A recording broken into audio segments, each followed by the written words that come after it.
All right, so I'm going to talk about the payment model we use in Lightning, which is mainly the HTLC and how it works. So what we've explained so far is a channel is basically a funding transaction that's been published, and a commitment transaction that spans from the funding transaction but is not published. So the funding transaction is confirmed, it's on chains, it's on chain, and it sends money to A and B. And a commitment transaction is not published, but it's publishable, which means it's signed properly and other things, and it spans the funding transaction. So basically, Lightning, when it's being used, it looks like this. You have a funding transaction, and Alice and Bob at all time have each a valid commitment transaction that they could publish. They won't, but they could publish it. And Lightning is basically about how to update these commit transactions so that you shift some of the money from Alice to Bob and back. So for example, in this case, the first commitment transaction gives everything to Alice, 10 Bitcoin to Alice and nothing to Bob. The second one gives 3 Bitcoins to Alice and 7 Bitcoins to Bob. So some funds have moved, 7 Bitcoins have moved to Bob's side. And the last one is 4 Bitcoin to Alice and 6 Bitcoins to Bob. So Bob has given back 1 Bitcoin to Alice. This happens off-chain. And when they're happy, Alice and Bob can decide to close the channel and publish a closing transaction that goes on-chain. So the trick is, how do you actually update your commit transaction? How do you actually create a model for payments? And this is what HTLC is about. So basically, you have this, a funding transaction, a commit transaction. You want this. So how do you get there in a trustless way? And the payment model used in Lightning is HTLC, which means hash time-locked contract. I will give you some money for the pre-image of a hash, and if you don't give me anything after a while, I get my money back. So I guess everyone knows what pre-image means. Huh? There's a BIP that tries to formalize what HTLC means. So that's not the script that we use in Lightning, that's the script that is described in the BIP. The actual scripts in Lightning are a bit more complex because we have to mix payments and revocation. But basically, that's the idea. On the first branch of the if, you check that you do have a valid pre-image, and if you do, you use the seller's public key, and actually they've been reversed. On the second branch of the if, there's a timeout, and after the timeout, you give money. No, that's right. First branch, if you have the pre-image, you give money to the vendor, so the one who wants to be paid. And after the timeout, on the second branch, you get your money back. The way this is also has been described, I think, a bit earlier by Renee and Christian, but we have a two-stage structure for transactions in Lightning. So you have the commit transaction. It has several outputs, one for you, one for the remote party, and one output for each pending payment. These pending payments are spent by second stage transaction. So the offered payments are spent by a timeout transaction, and received payments are spent by what we call a success transaction. And each of these outputs has some kind of circuit breaker that gives money without any other conditions to Bob if he has the revocation key. So that's the trick that was described earlier. That's how you revoke an old state. Basically, if you know the revocation key, you can just spend all the outputs. A payment request in Lightning looks like what you need for an HTLC. You need an amount, a delay, and a payment hash. So that's basically what you have in a Lightning payment request: amount, hash, and delay. You have also optional fields like a description, routing hits, but basically, when you scan a Lightning payment request, you will get amount, hash, delay, and of course the ID of the destination node that you actually want to pay. What also is very important in Lightning is that the merchant creates the pre-image. So it will be a random value, random pre-image. The pre-image will be sent to the buyer using QR codes or whatever. It could be a SMS, it could be anything, and then the rest happens off chain. So off chain. So for example, if Alice wants to buy a picture of a cat from Bob, Bob will display a QR code that says, "Send me an HTLC for 2 Bitcoin redeemable with the pre-image for that payment hash."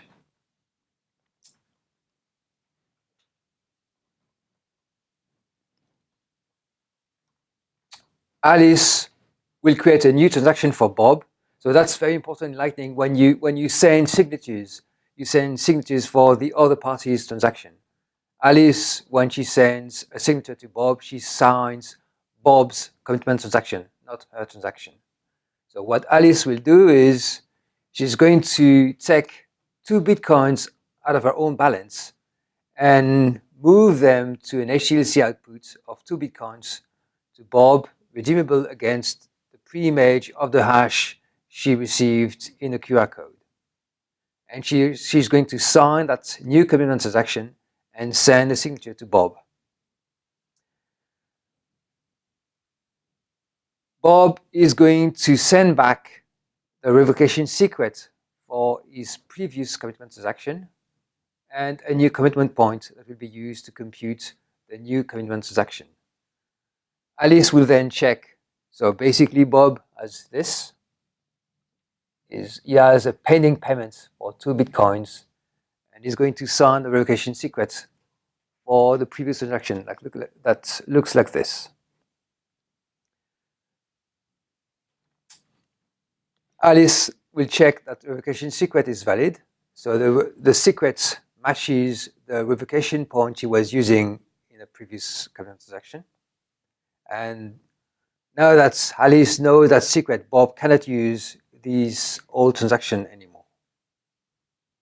And Bob will sign Alice's view of the network, Alice's commitment transaction, with the same structure. Bob will move 2 Bitcoins from Alice's balance to a new output with the same payment hash and amount. Alice will send her revocation secret to Bob. And now Alice and Bob both have a commitment transaction with an HTLC output of 2 Bitcoins redeemable by the pre-image of the hash, the exchange, and the payment request. What this means is now, if Alice learns the pre-image of H, then she has the money. She's paid. The Bitcoins have moved from Alice to Bob.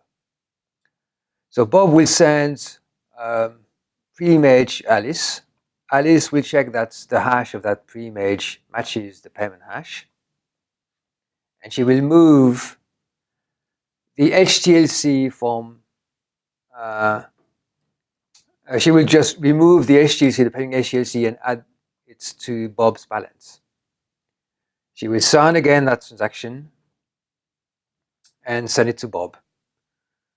Bob will again send a revocation secret, a new commitment point. It will sign Alice's view of the commitment transaction. It will remove the pending payments and move the money to his own balance. And Alice will send a revocation secret and a new commitment point. And basically now, 2 Bitcoins have been moved by Alice from Alice's balance to Bob's balance. So Alice sends 2 Bitcoins to Bob. This is what happens in the local channel between Alice and Bob. And now they both have fully signed commitment transaction updated balances. If you have questions, don't hesitate and ask. Don't wait till the end of the presentation. Just ask as I'm presenting things. This can be extended to multi-hop payments if you reuse the same payment hash along all hops. So basically, suppose that Alice wants to pay Carol, but she doesn't have a direct channel to Carol. She has to go through Bob. It will be exactly the same thing. Carol will display a QR code that says, send me an HTLC for 2 Bitcoins. Alice will use that QR code to create a payment of 2 Bitcoins to Bob for the same pre-image. And Bob will create a payment of 2 Bitcoins to Carol for the same pre-image. Something that is really important to notice is that Bob will only create a pending payment on this side of his node when both commitment transaction, Bob's and Alice's, have been signed. So before you forward a payment, you need to wait until both your transactions are signed. So once Alice and Bob have signed the commitment transaction, Bob will forward the HTLC to Carol. And Carol will send a pre-image back. Bob will send the pre-image back to Alice, and he will do this right away. He doesn't need to wait until it's been signed by him and Carol. He can just, as soon as you have a pre-image, you use it on the upstream channel. You don't need to wait. As soon as Carol has a pending HTLC in her commitment transaction, she's been paid. Basically there, Carol has a commitment transaction with an HTLC output that says, okay, you get the money if you know the pre-image. Obviously, Carol knows the pre-image, so she's been paid now. She doesn't even need to wait until the transaction has been fully updated and the payment is gone. So the pre-image goes back to Bob and then back to Alice. Alice is paid and Carol has been paid. From Bob's point of view, his overall balance has not changed. It's just moved money from one channel to the other. But basically, that's why Lightning is really special when it comes to payment networks, because it's a payment network that is not custodial. Well, typical payment processors, when you use a payment processor for Visa or whatever, your customers will pay your payment processor, and your payment processor will pay you after a while. This is really different. Bob is not really holding funds that belong to Karen Alice. So from a payment point of view, even though it's not clear-cut yet, from a regulation point of view, Bob is not custodian as in traditional payment gateways. There are limitations to this. For example, what happens if you reuse a payment hash? Suppose Carol's algorithm for creating payment requests is really bad because it's like a JavaScript. That's when you reload the page, you restart with the same values, and I'm not making this up. Do you know what happens when you reuse R values in ECDSA signatures? Is it something you've seen? PlayStation. Yes. So basically, signatures in ECDSA are a couple of numbers. Usually you call them R and S, and R is a random value, and S is a result of a computation that includes your private key and the message you want to sign. If you reuse R values, basically you have two equations, two unknowns, and it's game over. You know the private key. All it takes is two signatures with the same R value with a different message, obviously. And it was a hack for the PlayStation, for many badly implemented Bitcoin wallets in JavaScript, because it's really hard to generate good random values. Very hard. A lot of attacks actually target bad random generators. And the stupidest generators you can use are the ones that start from the same value when you just reboot your application, which is something that can happen to you very easily if you're doing JavaScript in web pages and you're not really careful about what happens when you reload the web page. So in the case of Carol, if she reuses payment hashes, basically Bob, when he sees the payments with the same payment hash, he'll say, okay, I'm not going to forward that payment. I'm going to send the pre-image back to Alice. I'm going to get paid, and Alice will get a pre-image. This is extremely bad because Alice has a valid proof of payment.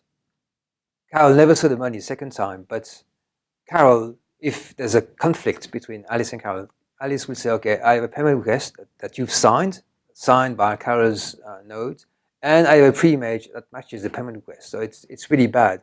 If she was buying something, then Carol has to send the product to Alice. So reusing pre-images is really bad, and it's really easy to get yourself into a situation when you actually unknowingly reuse random values. It's also bad for privacy because it's the same payment hash and R values are used along all hops.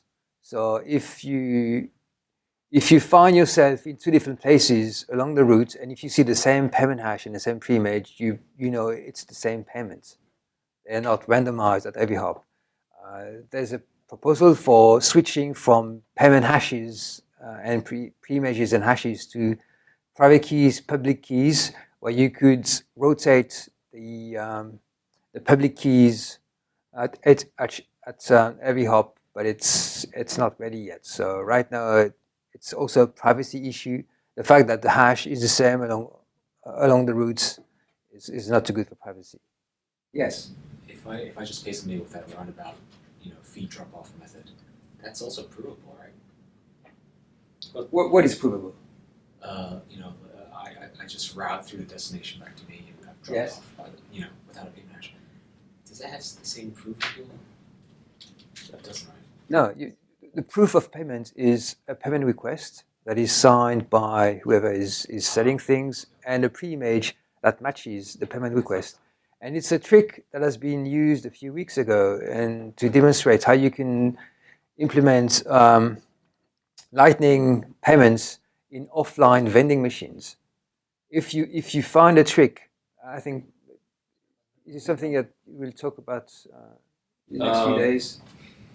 I may have a part on spontaneous payments, but okay. So it's if you reuse ECDH to create payment hashes that someone along the route knows how to find a pre-image for, then you can create payment requests that can be paid even though you don't have an internet connection. So a lot of people are looking at this for vending machines. And basically, if you do that, all you need to do to prove that you've paid is show the vending machine the payment request and a payment hash.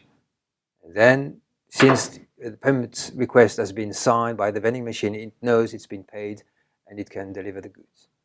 So there are lots of projects working on how to implement offline payment reception, and that's a cool trick that can be really useful for these type of applications. So if the vending machine is completely offline, suppose, where is it? so you show That's your vending machine. I'm your vending machine. I'm offline. I don't have an internet connection. I will create a random pre-image, turn it into a Lightning payment request, and show you a QR code like this. So it includes the node ID, my node ID, not my node ID, not the vending machine's node ID, but vending machine basically is owned by a company that has a Lightning node somewhere on the Lightning network. So I'm the Lightning node that is responsible for these payments, and he's generating the so the vending machine has been set up, and I know that the node ID I'm supposed to use. So I will generate a payment request, and I will use a trick with ECDH, so that when Christian sees that payment hash, he knows how to compute the matching pre-image. So you want to pay, you will scan this, you will send the payment, and you will receive the pre-image because Christian, even though it has no internet connection to the vending machine, he knows how to compute the pre-image for these payment hashes, and you will receive the payment hash back, and you would have paid, and all you need to do to get the soda or whatever you're trying to buy is to show me with a QR code, for example. There's a camera on the vending machine, that payment request and the payment hash you got from Christian, and that's enough. The pre-image, sorry. The payment request and the pre-image. In fact, the offline vending machine doesn't have to implement Lightning at all, just pre-image and hash stuff. And it needs to store pre-images that it has used before, but it's fairly simple to implement. It has to assume that your node is still active. Yes. Has a chain identity, whatever. It doesn't really change much if I'm offline. You simply won't get the pre-image, and he will not release whatever you were buying. So. When the machine is offline. I wonder. I don't quite understand like the ECDH part of it, but I mean, like for instance, if he just was generating a random number from the seed that you also had, that would accomplish the same thing. Yeah. It would, but it's difficult. It would. So the trick he's actually using is basically he's not giving you an invoice that pays to me, but he's giving you an invoice that pays through me to some virtual node that sits behind me. And when I get this incoming payment, I am being told where to forward it. But of course, this node does not exist really. So I have some data that he can transfer through the invoice to me, and I can then use that information to mix into my pre-image generation. And that allows me to actually then recover the pre-image from whatever he decided. So if you look in the onion, there is this ephemeral key that you forward, right? And this ephemeral key, I think, is part of the is partly used for the ECDH exchange to create the secret, right? Well, the ephemeral key is generated by the sender, who does not support this protocol. What you have control over is the short channel ID that I'm supposed to forward over. Okay, it's in there, yeah. So basically, this channel doesn't exist, and actually, the idea of that channel is a secret that the vending machine used to generate a secret that Christian can find because he knows his private key. But you need the interaction between the Lightning node and the vending machine at some point, no?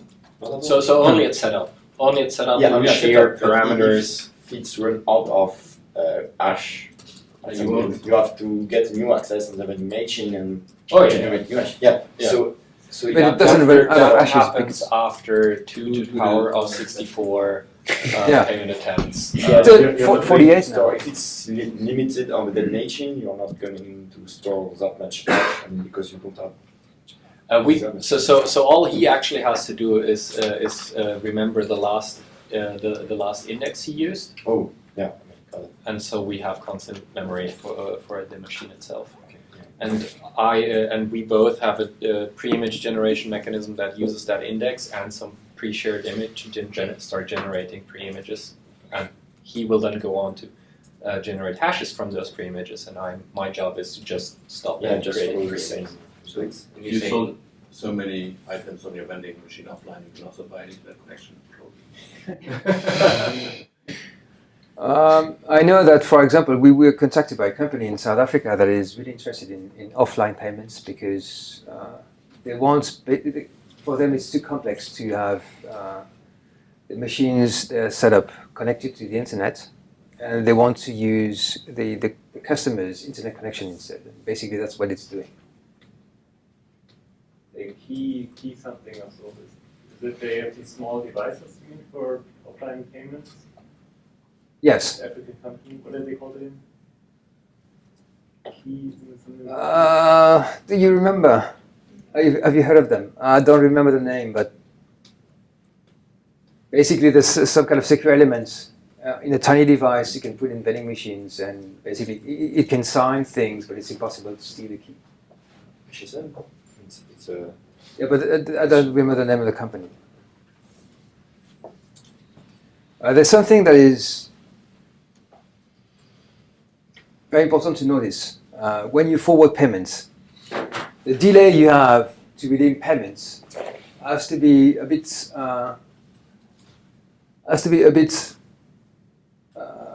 what?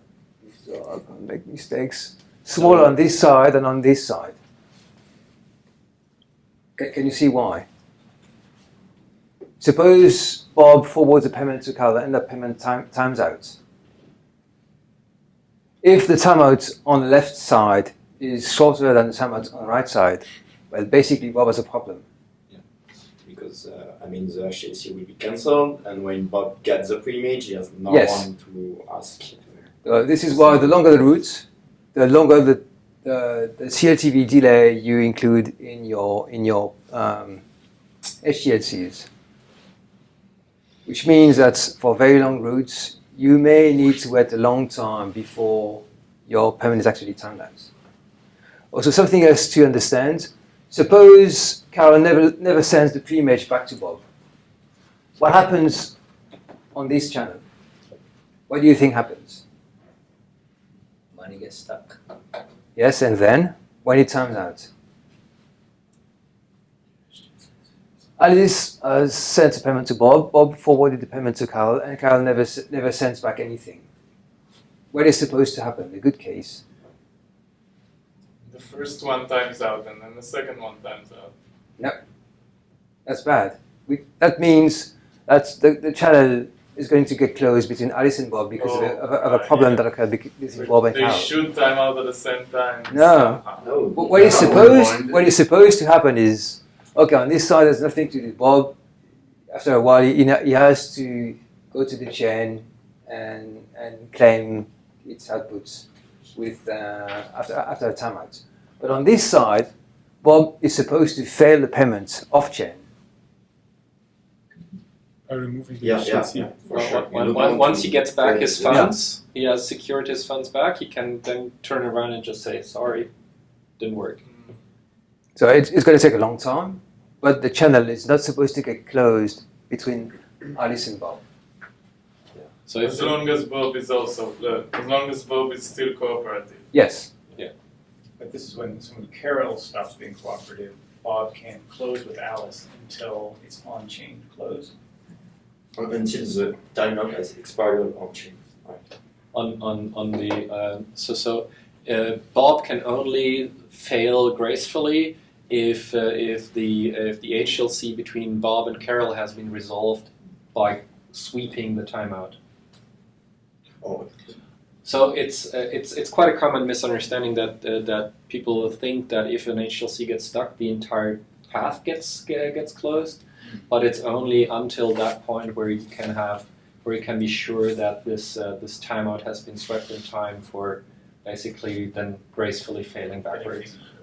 But how do they gracefully fail it? Like no one has the pre-image, right? Because Right, but I can always say, hey, I have no chance of ever getting this pre-image. I'm okay with you retracting your promise to give me money, because there's no point in holding on to a promise if I can't fulfill the But requirement. the promise is a transaction. Like if somehow Bob then does get the pre-image, he can take that transaction. But how- and publish No, it. not Right, if the HTLC is removed. But it's Bob that basically says, hey, I see that I have no chance of getting that pre-image. I prefer having our channel active, and please you take the money back. I surrender. I can't get the pre-image. So Bob will go on chain with that transaction that includes an HTLC output. It waits until it times out, and then we fail the payments. So there's no way that the pre-image can be used to get money from Bob at that point. And Bob's timeout with Carol is shorter, because how does Bob know that Carol has timed out? I mean, doesn't really know. I guess if it's not immediate, then it's... So I mean, the way Bob decides whether to fail or not is when he gets his money back. And once he gets his money back, you can basically clean up. I'm just thinking that like Bob doesn't know if Carol hasn't responded because Carol's waiting for somebody. Well, but It the doesn't way matter. that Carol would respond on chain would be to create an HTLC success transaction that contains the pre-image. That has not happened because I was able to claim using the timeout So, transaction. like in a quicker than timing out. Carol would say it's failed or succeeded. Yeah. And if there's no quick fail or receive message, then you know that it's got to be closed, forced closed. Then the channel will be torn, will drop onto the blockchain because, well, at some point this HTLC timeout will be getting close, and I need time to actually react on it. But that's also a valid point, because what makes Lightning hard to implement if you want to implement absolutely everything is that when you're monitoring the blockchain, you need to implement the case you described where the channel is closed between Bob and Carol, because Carol is not sending back the pre-image, but she publishes a HTLC success transaction on chain. So you need to be able to understand what's going on. Bob needs to be able to understand what's going on, and get extract the pre-image from the on-chain transaction and send it back to Alice. Otherwise it is lost money. And rather than that, you may have reorg, and Carol may publish its commitment transaction with an HTLC success transaction, or pre-image transaction. And so Bob must be sure, or must wait, be sure that reorg is not going to happen before to fail back. No. As soon as, suppose Bob sees the pre-image on chain. As soon. But in a failure case, I mean, if Bob. Yes, it's what we should say. He must be sure he got his money back. Yeah. Oh, you mean the reorg case in combination with the timeout? Yeah. That's nasty. Yeah, but you have to implement it. So, if you want to implement your own Lightning node, all these corner cases are really hard to get right. It takes a lot of time to do everything. I mean, Wait. This is not a problem with L2. Yes.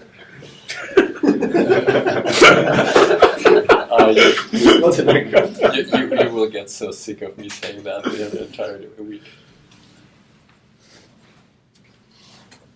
So wait, can you go back? I'm sorry, one last question.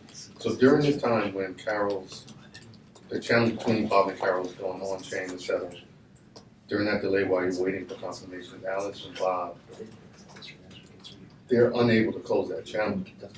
No, they should not. They could close the channel unilaterally at any point in time, but they have chosen their timeouts high enough so that hopefully the Bob and Carol part will be settled and give them the necessary information to basically settle that HTLC gracefully.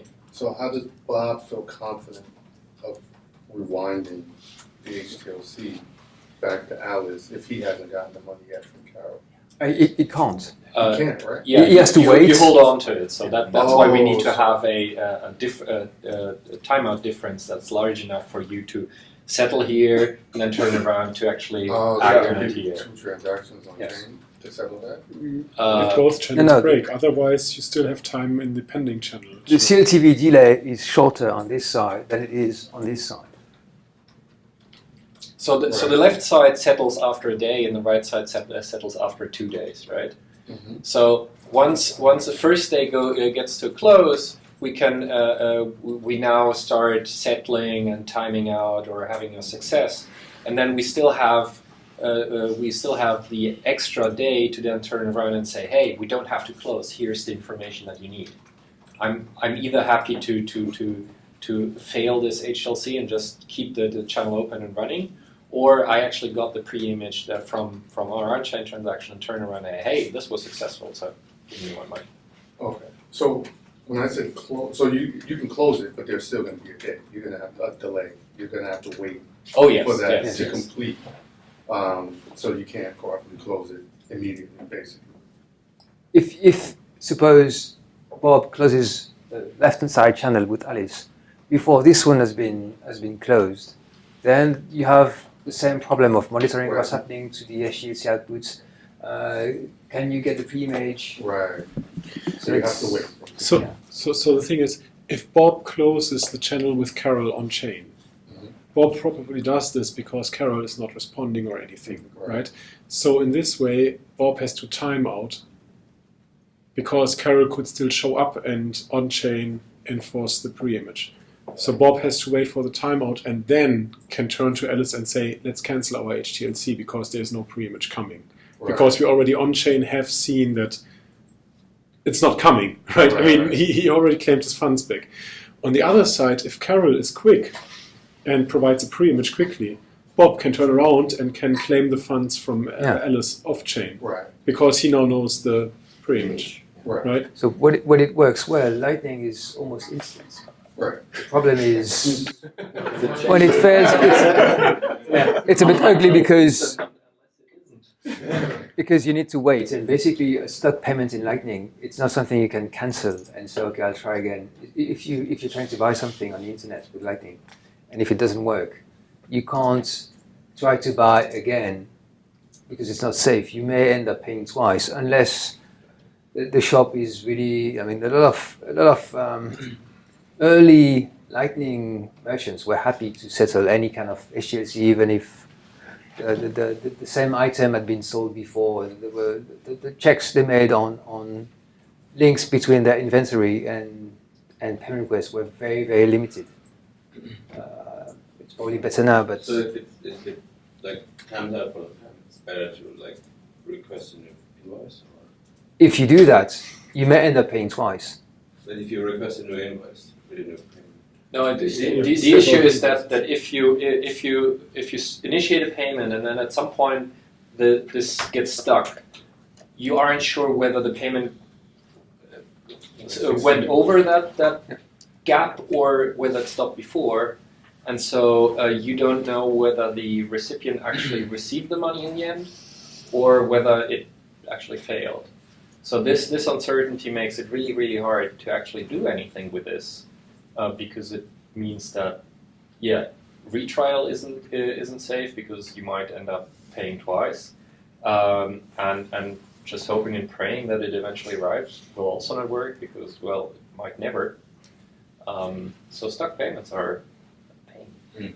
So before Bob and Carol time out, basically the entire route, you can't not do anything with it. So if the money gets stuck for the entire chain, and then also any path of that chain cannot be used for routing at all, right? Because Yes, you're stuck in the state. it depends how many pending HTLCs you No, have. you can add additional HTLCs and still use those channels.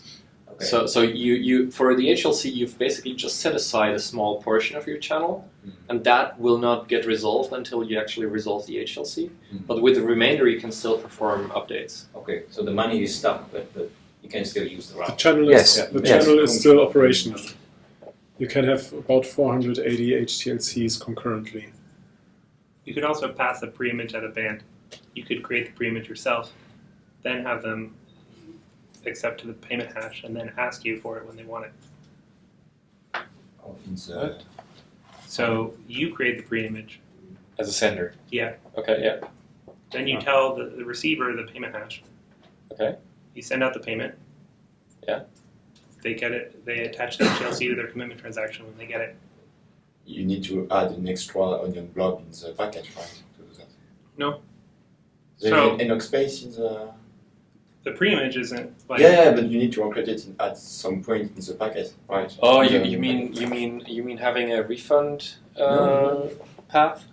No, just have the receiver. They don't know the pre-image, right? So they get an incoming HTLC, and they're like, okay, it says to the payment hash, and I need that pre-image now. Then they go ask the sender, what's that pre-image?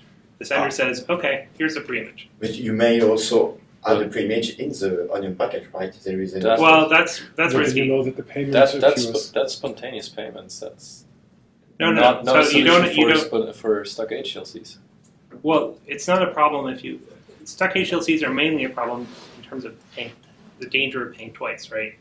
Like I don't know what the resolution of this payment is, but if you made the pre-image and you haven't released the pre-image to anybody yet, then there's no way that it can complete. So I mean, what you can obviously do is basically just have a refund path That's going also back possible, yeah.